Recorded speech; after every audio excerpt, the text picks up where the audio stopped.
दिल्ली की मुख्यमंत्री रेखा गुप्ता पर जैसे ही हमला किया गया वैसे ही हर कोई सन्न रह गया, क्योंकि जन सुनवाई के बीच जब भीड़ उमड़ रही थी और उसी भीड़ के अंदर एक शख्स आता है और पहले रेखा गुप्ता को कागज देता है और उसके बाद उन पर हमला करता है।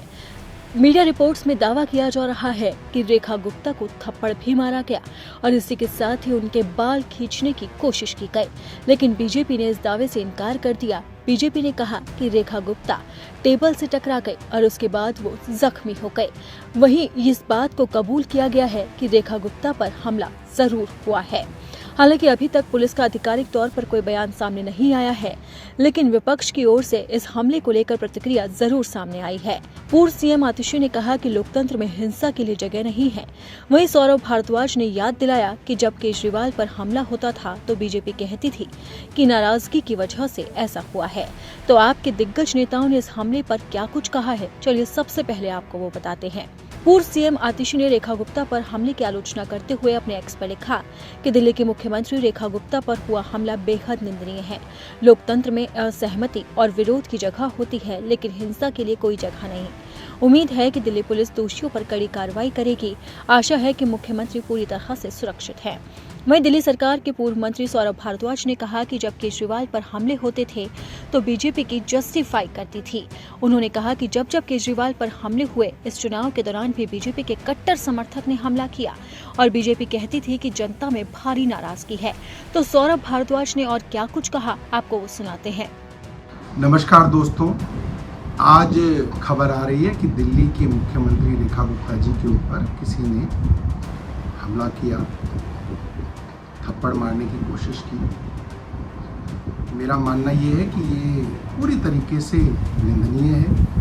किसी भी तरीके की हिंसा का हमारे समाज में और हमारे देश में बिल्कुल स्थान नहीं है। और ये बात आज नहीं, ये बात महात्मा गांधी जी ने हमें आज से 100 साल पहले सिखाई थी। सवाल ये है कि वो कौन से दल हैं, वो कौन सी विचारधारा है जो देश में और समाज में हिंसा को बढ़ावा दे रही है, हिंसा को पैटर्नाइज कर रही है, वायलेंस को पैटर्नाइज कर रही है। और हिंसा सिर्फ किसी मुख्यमंत्री के ऊपर हमला करना ही हिंसा नहीं है। एसएससी के स्टूडेंट्स और टीचर्स जब अपना हक मांग रहे हैं, उनके ऊपर पुलिस की बर्बरता भी हिंसा है। किसान अपने हक के लिए कई महीने तक धूप, बरसात और सर्दी में जुटे रहे और उनके ऊपर बर्बरता से पुलिस द्वारा हमले किए गए, सर फोड़ दिए गए, जमीन पे घसीटा गया, वो भी हिंसा है। छोटे छोटे मामलों में पुलिस जिस तरीके का व्यवहार हमारे नागरिकों के साथ करती है, वो हक उनके पास नहीं है। वो हक कोर्ट्स के पास है सजा देने का, वो भी हिंसा है। और जब जब अरविंद केजरीवाल जी के ऊपर हमले हुए,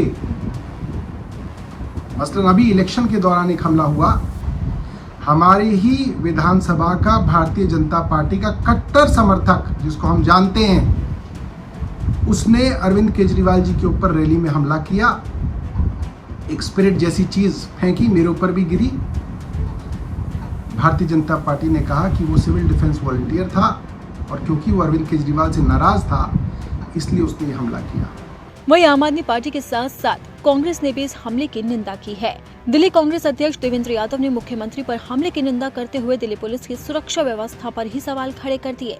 फिलहाल इस हमले को लेकर सुरक्षा पर सवाल उठना तो लाजमी है कि कैसे अचानक से सुरक्षा को भेदते हुए एक शख्स सीएम रेखा के पास पहुंच जाता है और उन पर जोरदार हमला कर देता है। तो अब देखना होगा कि इस पूरे मामले पर पुलिस क्या कुछ कहती है और ये बात कब तक निकल कर सामने आती है कि आखिरकार हमलावर ने रेखा गुप्ता को निशाना क्यों बनाया।